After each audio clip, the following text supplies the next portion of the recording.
Story दिल से मैं आपका स्वागत है दोस्तों। तो कैसे हैं आप सभी लोग। तो आज हम स्टार्ट करने वाले हैं क्लास 8 का चैप्टर फर्स्ट साइंस। तो इस चैप्टर का नाम क्या है, क्रॉप प्रोडक्शन एंड मैनेजमेंट।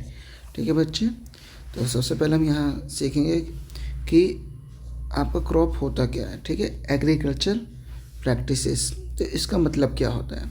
तो देखो बेटा, जो भी चीज़ हम ग्रो करने के लिए, ठीक है, जो भी आपके वेजिटेबल या फिर आप ग्रेन्स कह सकते हैं, इन चीज़ों को ग्रो करने के लिए जितने भी स्टेप्स होते हैं, ठीक है, उन सबको क्या कहते हैं हम, एग्रीकल्चर प्रैक्टिस। तो उससे पहले हम जानते हैं क्रॉप क्या होता है। ठीक है, स्क्रीन को थोड़ा बड़ा करते हैं। तो देखिए, क्रॉप का मतलब क्या होता है, when plants of the same kind are cultivated at one place on a large scale is called a crop. ठीक है, तो इसका हिंदी में अगर ट्रांसलेट किया जाए तो जब एक ही टाइप के प्लांट्स को एक ही जगह पे बहुत ज़्यादा लार्ज क्वांटिटी में इसको क्या करें, ग्रो करेंगे, कल्टीवेट, यहाँ पे कल्टीवेट का यूज़ किया गया, तो उस चीज़ को हम क्या कहेंगे, ऐसे पैटर्न को हम क्रॉप कहेंगे। ठीक है, तो ये देखिए आप सेम काइंड के आपको यहाँ पे प्लांट को ग्रो कर देना, क्या है, ये आपका क्रॉप है। ठीक है, आपने देखा होगा वीट के क्रॉप। ठीक है, तो ये आपका एग्जाम्पल। चलिए नेक्स्ट चलते हैं। ठीक है, और इंडिया में आपको बता रखा है कि भैया इंडिया क्या है, बहुत वास्ट कंट्री है। The climate condition or temperature, जो यहाँ पे डिफरेंट टाइप के टेम्परेचर आपको पाए जाते हैं। ठीक है, कंडीशन होती है क्लाइमेट की। तो कहीं पे ह्यूमिडिटी है, तो कहीं पे रेनी है। ठीक है, तो कहीं पे आपका डिफरेंट टाइप के यहाँ पे क्लाइमेट है। तो चलिए अब इनके हम on the basis of crop के भी बिटवीन हम फाइंड करते हैं कि कितने टाइप्स के यहाँ पे क्रॉप होते हैं, इनके क्रॉप पैटर्न। ठीक है, तो सबसे पहले आता है खरीफ क्रॉप्स तो और रबी क्रॉप्स। देखो बेटा, इन दोनों के एग्जाम्पल आपको ज़रूर याद होना चाहिए। ठीक है, और इसको लर्न करने का तरीका मैं आपको बता देता हूँ। तो सबसे पहले खरीफ क्रॉप के बारे में हम देखें तो खरीफ क्रॉप क्या होता है। ठीक है, तो खरीफ क्रॉप का मतलब क्या होता है, जो चीज़ आप रैनी सीजन में ग्रो करें, किसमें, रैनी सीजन में ग्रो करेंगे, उन क्रॉप को हम क्या कहेंगे, खरीफ क्रॉप। ठीक है, इसके अंदर क्या आता है, ये कब से कब स्टार्ट होता है, जून टू दिस सितंबर। ठीक है, सितंबर के through. Example, paddy, maize, soybean, groundnut and cotton are kharif crop. ठीक है, इनमें 2-3 चीज़ आपको याद रख लेना है। ओके, तो अब ये चीज़ आपको याद रखना है कब, रैनी सीजन में। तो ये सारी चीज़ें। अब खरीफ का मतलब क्या होता है, देखो बेटा, जो फूड होता है ना आपका, वो सबसे ज़्यादा, जो सबसे जल्दी ख़राब होता है वो कब होता है आपका, रैनी सीजन में होता है। क्यों होता है, क्योंकि वहाँ पे ह्यूमिडिटी होती है। तो आपको ये याद रखना, फूड ख़राब, ठीक है, ख़राब मतलब खरीफ, तो कब ख़राब होता है, रैनी सीजन के अंदर। तो ये खरीफ क्रॉप है, रैनी सीजन में ग्रो किया जाता है। और रैनी सीजन वो कब से कब स्टार्ट हो रहा है, वो है आपका यहाँ पे जून टू सितंबर। ठीक है, इस चीज़ को आप ध्यान में रखना। ओके, नेक्स्ट हम स्टार्ट करते हैं रबी। तो देखो बेटा, ये जो रबी क्रॉप है, ठीक है, इसके बारे में। तो रबी क्रॉप अब क्या करता है, ठीक है, तो ये जो क्रॉप है ये विंटर सीजन में ग्रो किया जाता है। और कब, अक्टूबर टू मार्च। सिंपल सा है रबी। ठीक है, जब रजाई, तो क्या है रबी मतलब क्या है, रजाई। रजाई कब चाहिए होता है आपको, ठंडियों में। ठीक है, तो ये चीज़ है आपका। तो जब विंटर सीजन है, जो क्रॉप को ग्रो किया जाए उनको हम कहेंगे रबी क्रॉप, अक्टूबर टू मार्च। ठीक है, अब क्या क्या इसके अंदर एग्जांपल है वो हम देख लेते हैं। तो सबसे पहले आपका आता है wheat, gram, pea, mustard and linseed. ठीक है, तो इसके एग्जांपल है। मस्टर्ड मतलब क्या होता है यहाँ पे, सरसों। ठीक है, वीट मतलब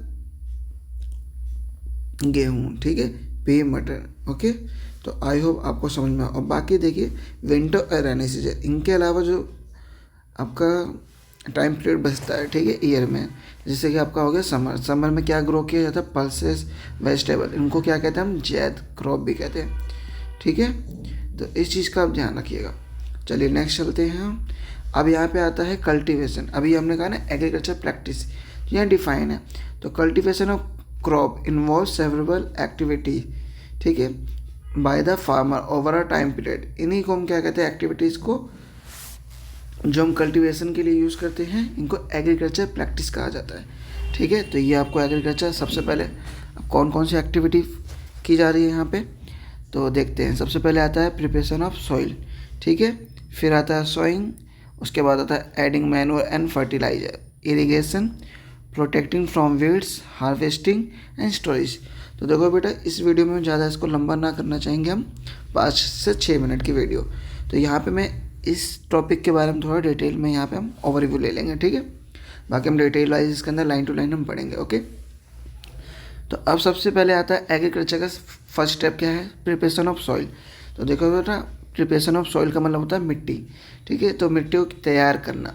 अब कैसे तैयार की जाएगी इसको, तो देखिए अब इसके लिए क्या करना है आपको, हम साइड में यहाँ पे समझते हैं, ठीक है। तो ये क्या है आपका सॉइल है। अब देखो, आपने देखा होगा नॉर्मली सॉइल कैसा होता है, बहुत ज़्यादा हार्ड होता है, ठीक है। और जिसके अंदर सीड तो दूर की बात है, बड़े बड़े पत्थर भी नहीं जा पाते। तो इनको क्या किया जाता है, इनको लूज़ किया जाता है। क्या कहा जाता, किया जाता है इनको लूजनिंग, ठीक है। लूज़ किया है इनको सॉइल को, इन्हें, ठीक है। और किसकी वजह से किया जाता है लूज़, ये भी आपको होना चाहिए।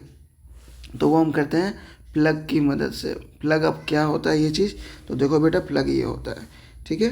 तो ऐसे आपने देखा होगा, जो बिल्कुल एक होता है टाइप का नुकीला, ठीक है। इससे हम मिट्टी को क्या करते हैं, लूज़ करते हैं, मतलब कि इसको मिट्टी को खोदते हैं, ठीक है। आपने रेगिस्तान की मिट्टी देखी होगी, पैर जैसे डालते अंदर चला जाता है, हमें ऐसी मिट्टी करनी होती है। और इसी के लिए अब देखो, ये दो तरह से होता है, एक तो मैन मेड और एक एनिमल, नेचुरल। तो नेचुरल के बारे में बाद में पढ़ेंगे कैसे करते हैं, ठीक है। तो ये बहुत ज़्यादा नेसेसरी है, क्योंकि इसके बाद जो सीड है वो इसके अंदर जा ही नहीं पाएगी। नेक्स्ट आते हैं सोइंग। तो सोइंग बेटा, ये मैंने आपको बताया सीड का एक उसको इंसर्ट करना, ठीक है, सॉइल के अंदर। तो इस प्रोसेस को हम क्या कहते हैं, सोइंग कहते हैं। समझ में आ गया। और ये चीज़ ना मैटर करती है कि सोइंग आप किस प्रकार से करते हैं। इसके दो मेथड हैं, एक तो ट्रेडिशनल और एक आपका एडवांस मेथड, उसके बारे में बाद में बात करेंगे। नेक्स्ट आता है एडिंग मैन्योर एंड फर्टिलाइजर। अगर नॉर्मली भाषा में इसको समझे तो देखो बेटा, आपने यहाँ पे बीज को आपने डाल दिया। अब इसको क्या चाहिए, इसको ग्रो करने के लिए आपको खाना पीना चाहिए ना। तो अब उसके लिए क्या है, ये मैन्योर और फर्टिलाइज़र क्या है, ये आपके फूड है। अब फर्टिलाइज़र कौन सा फूड है, ये फास्ट फूड है, ठीक है। ये आपको एग्जाम्पल के लिए समझा रहा हूँ, रियल में ऐसा कुछ नहीं है। तो ये फर्टिलाइज़र क्या है, फास्ट फूड, और मैन्योर क्या है, मैन फूड, मतलब जो इंसानों द्वारा बनाया जाता है, ठीक है। जो इंसानों को यूज़ करके चीज़ों को बनाया जाता है, जो आपका समझ लीजिए एक बायोडिग्रेडेबल, ठीक है। और ये क्या है, फास्ट, यहाँ पे केमिकल का यूज़ किया जाता है। अब आता है इरिगेशन। अब खाना खिला दिया, तब क्या करना, पानी भी पिलाना होगा, नहीं तो क्या जो खाना वो डाइजेस्ट होगा, नहीं होगा ना। तो ये इरिगेशन, इसका मतलब क्या है, तो इस चीज़ को आपको ध्यान रखना है, इरिगेशन का, ठीक है। तो ये चीज़ है जो आपका। अब हम आते हैं इसके अंदर, इरिगेशन हमने पढ़ लिया। इरिगेशन का मतलब क्या होता है, पानी देना, ठीक है। एक टाइम पीरियड में हमें इनको वाटरिंग करनी होती है। Protection from weeds. अब क्या है भैया, पानी भी दे दिया, खाना भी दे दिया। अब जो अब खाना पानी आपने दिया, तो आपको जो बगल वाले हैं प्लांट, उनको भी मिलेगा, ठीक है। तो वीड्स का मतलब होता है अनवांटेड प्लांट, जो आप नहीं ग्रो करना चाहते, वो भी प्लांट ग्रो कर जाते हैं, उनको वीड्स कहते हैं। अब क्या करना, उन्हें हमें बचाना है। क्यों, क्योंकि ये कुछ प्लांट्स होते हैं जो कि हमारे वांटेड प्लांट को क्या करते हैं, हार्म करते हैं। ये पॉइजनस भी होते हैं, जो कि किसी काम के नहीं है। तो इनको हमें रिमूव करना होता है, ठीक है। तो इसके लिए हम क्या कहते हैं, वेटिसाइड का यूज़ करते हैं, और बाकी और भी बहुत सारी चीज़ का यूज़ किया जाता है। अब नेक्स्ट आता है आपका हार्वेस्टिंग। तो हार्वेस्टिंग का मतलब क्या होता है अब खाना पीना खा लिया आपने, बाकी फालतू जो चीज़ें उनसे आपने टाइम बचा लिया, ठीक है। आपने बाकी प्लांट को हटा दिया। अब क्या करना है, अभी यहाँ पे ये जो प्लांट है आपका, ये क्रॉप है, ये ग्रो हो चुका है फुल।